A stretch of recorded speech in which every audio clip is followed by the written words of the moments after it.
আসসালামু আলাইকুম বন্ধুরা, আজকে আরও একটা নতুন ভিডিও নিয়ে হাজির হয়েছি। আজকের ভিডিওটা দেখার শুরুতে একটা লাইক দিয়ে দিবেন। অনেকেই দেখি লাইক দিতে ভুলে যায়, প্লিজ একটা লাইক দিয়ে দিয়েন। যদি আমার ভিডিও ভালো লাগে চ্যানেলটা সাবস্ক্রাইব করে রাখবেন।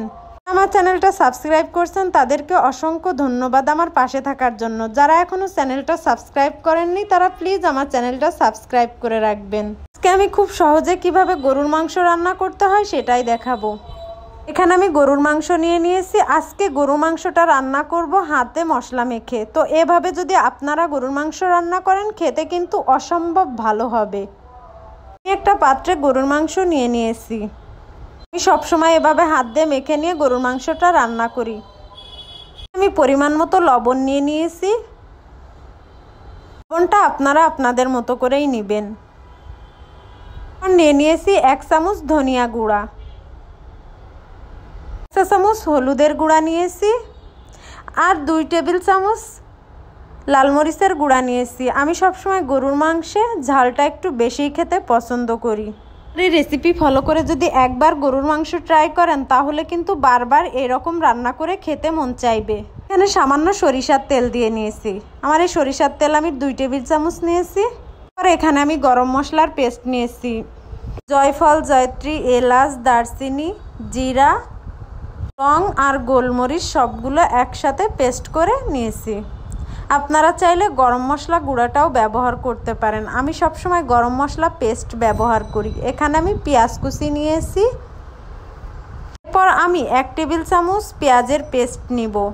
তারপর 1 টেবিল চামচ রসুনের পেস্ট নিব, 1 টেবিল চামচ আদার পেস্ট নিব। নিয়ে সবগুলো উপকরণ খুব ভালোভাবে হাত দিয়ে মেখে নেব।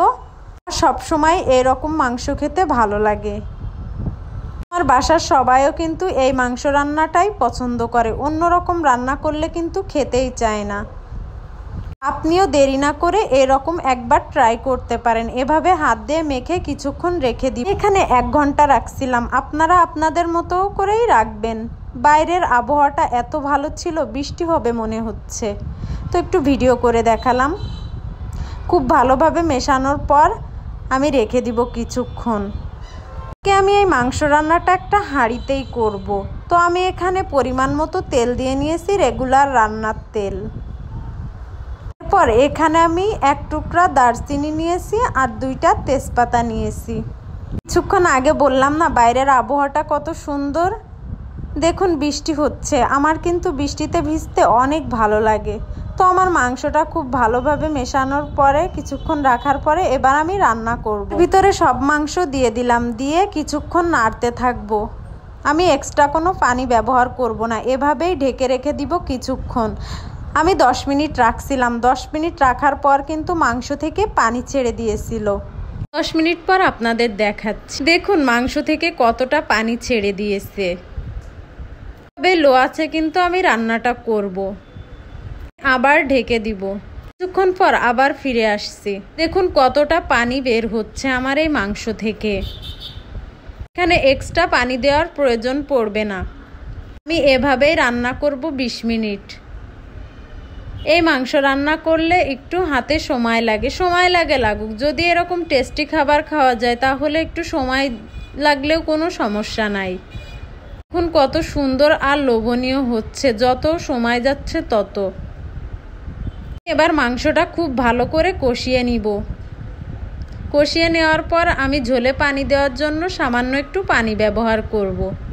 আপনারা চাইলে আপনাদের মতো করে পানিটা ব্যবহার করতে পারেন। অনেকে মাংসের ঝোল পছন্দ করে, আবার অনেকে পছন্দ করে না। আপনারা আপনাদের মতো করেই এই ঝোলটা দিবেন। এই পানি দেওয়ার পর কিছুক্ষণ রান্না করব। কিছুক্ষণ পর দেখুন এরকম হয়ে আসছে। একটু ঝোলটা কমই রাখবো। গ্যাসটা অফ করে দিব। দেখুন কতটা সুন্দর আর লোভনীয় হয়েছে দেখতে। এভাবে একবার ট্রাই করলে বারবার খেতে মন চাইবে। আজকের ভিডিওটা এই পর্যন্ত। সবাই ভালো থাকবেন, সুস্থ থাকবেন। আর ফেসবুক থেকে যারা দেখছেন ফলো দিয়ে আমার পাশে থাকবেন। যদি ভিডিওটা ভালো লাগে চ্যানেলটা সাবস্ক্রাইব করে রাখবেন। আল্লাহ হাফেজ।